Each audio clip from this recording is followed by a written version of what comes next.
중장년층의 대인관계 폭이 좁고 가족 간 소통도 부족하다는 결과가 있습니다. 친한 친구가 4명도 채 안 되는 현실 속에서 어떻게 관계 실행력을 높일 수 있을지 꿀팁 3가지를 소개하도록 하겠습니다. 안녕하세요. 저는 시니어 라이프 비즈니스를 연구하는 최학기입니다. 매주 2회 3회 최신 시니어 라이프 비즈니스 스타일을 업로드하고 있습니다. 구독하기 부탁드리겠습니다.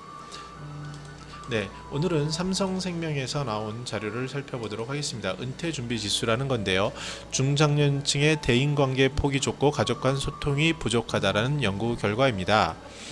그 내용을 보면요, 연령대별 하루 평균 부부 대화 시간을 보면 50대 60대가 그나마 높은데 그래도 30분 미만이 약 40%를 차지하는 것을 볼 수 있습니다. 20, 30대는 1시간 이상이 굉장히 높고요. 이제 점점 변화하는 트렌드지만 우리가 관심을 갖는 시니어 세대인 경우에는 30분 미만이나 대화가 거의 없음이 40% 이상을 차지하는 것을 알 수 있습니다. 그러면 연령대별 자녀와의 소통 수준은 어떤가 보면요, 50대 60대가 그 허물없이 이야기하는 편에 동의하는 비율이 약 48%, 35%로 상당히 낮고 있습니다. 그래서 자녀와도 허물없이 소통하기 어려운 게 현실이라고 말씀드릴 수 있습니다.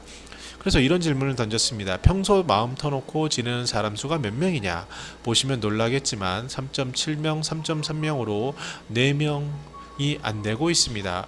마음을 터놓고 지내는 사람의 수가 3.7명, 3.3명인데 나이가 들수록 줄어드는 걸 볼 수 있고요. 실제로 노년에 친구 7몇 명 있으면 좋다라는 얘기가 옛날에 있었는데 현실은요, 3명도 가지기 어려운 게 냉철한 현실입니다. 그러면 어려운 일 있을 때 도움을 주는 사람의 수는 몇 명이냐라고 얘기하니까 더 줄었습니다. 그래서 60대 이상에는 2.5명, 50대에서는 3.2명으로 어려운 일 있을 때 도움을 주는 사람의 수도 굉장히 급격히 줄어드는 것을 알 수가 있습니다. 자, 그래서 그러면 친구와 어떻게 만나느냐라는 질문을 보면요, 1년에 몇 번, 거의 만나지 않고 한 달에 한 번 만나는 수가 상당히 높습니다. 일주일에 한 번 이상 만나는 수는 약 26%, 23% 정도로 극히 적은 것을 알 수가 있습니다. 그래서 이 삼성생명 은퇴 준비지수에서 말한 것처럼 대인관계의 폭이 좁고 가족 간 소통도 굉장히 부족하다는 것을 우리가 자료를 통해서 알 수 있습니다. 그러면 오늘 말씀드린 것처럼 시니어들이 어떻게 하면 이 관계 지수를 높일 수 있는지 꿀팁 3가지를 말씀드리도록 하겠습니다. 첫 번째는요, 우리가 보다시피 그 친구 수가 4명 미만인 거를 보고요, 특히 나이가 들면은 점점 더 그 수는 줄어들게 됩니다. 그래서 3.2명, 2.5명 이렇게 굉장히 수가 좀 줄어드는데요.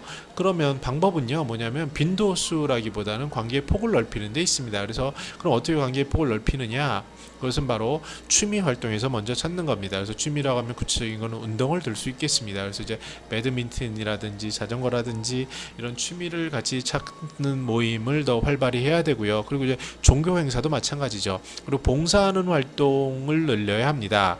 왜 봉사를 늘려야 하냐면 봉사를 하러 온 사람들은 최소한 사람들이 검증된 분들이 많기 때문입니다. 자기의 시간을, 귀한 시간을 자기의 이익이 아닌 타인의 이익을 위해서 배려할 수 있는 분들이라면 그분들은 기본적으로 검증할 수 있다라고 말씀드릴 수 있겠습니다.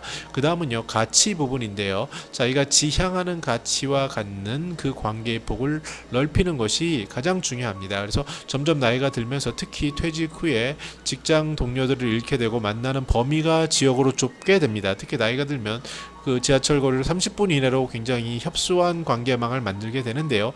이 폭을 넓힐 필요가 있습니다. 특히 SNS를 통해서 지구 상대방 끝에 있는 곳까지 넓히는 것도 필요하고요. 그 관심의 축은 취미라든지 점점 위로 봉사나 가치 쪽으로 갔을 때 효과가 큼을 알 수 있습니다. 두 번째는요, 이 관계가 있는데 그 빈도를 정례화해야 합니다. 다시 말씀드려서 일주일에 한 번 너무 많은 경우일 수 있겠는데요. 최소한 한 달에 분기에 한 번이라든지, 나이가 들면 좀 시간이 많다면 아니면 1년에 한 번씩 만나는 게 중요합니다.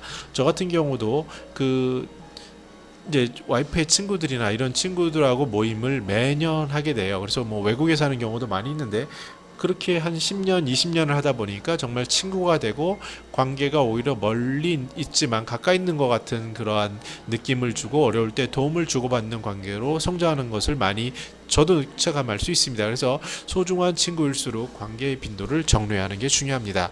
마치 이제 회사 다닐 때는 매일 월요일부터 금요일까지 가야 되는 것처럼 가면 만날 수 있는 것처럼 소중한 사람들과는 관계의 빈도를 정례화해서 그 모임을 만드는 것이 중요하다고 할 수 있습니다. 그 모임은 부담이 없어야 되고요. 재정적으로나 시간적으로. 그래서 그 모임은 특히 이제 자신의 취미나 봉사나 가치 이런 것과 맞는 것으로 만들어지면 좋겠습니다.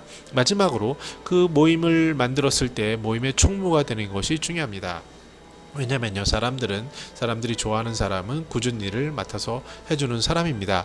그래서 그 모임의 총무가 돼서 그 모임의 그 회계라든지 모임을 알리는 것이라든지 이 뒤치다거리를 하게 되면요, 결국은 그 모임을 리딩하는 리더가 될 수도 있습니다. 그래서 본인의 그 희망에 따라 다르지만 봉사하는 사람들은 더 그 관심과 칭찬을 받는 경우가 많기 때문에 굳은 일을 할 수 있는 모임의 리더가 되기를 바랍니다.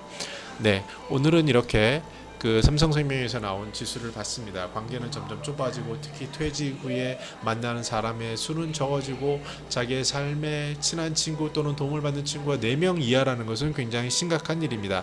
나이가 7학년, 8학년이 되면요, 그 수는 더 줄어들어서 한두 명 얻는 것도 어려울 때를 흔히 볼 수 있습니다. 그래서 여러분께 드리는 시니어 팁은요, 그 관계의 폭을 굉장히 글로벌하게 넓힐 필요가 있고요. 그 축은 취미 봉사 같이 해야 되고 그 다음에 빈도를 정례하고 그 모임의 총무가 되는 것을 추천을 시니어들은 하고 있습니다. 네, 오늘은 이렇게 50대 60대 관계력, 친한 친구 4명 늘리는 방법에 대해서 살펴보았습니다. 네, 저는 매주 3회 그 시니어 라이프 비즈니스 콘텐츠를 업로드하고 있습니다. 구독하기 부탁드리겠습니다. 감사합니다.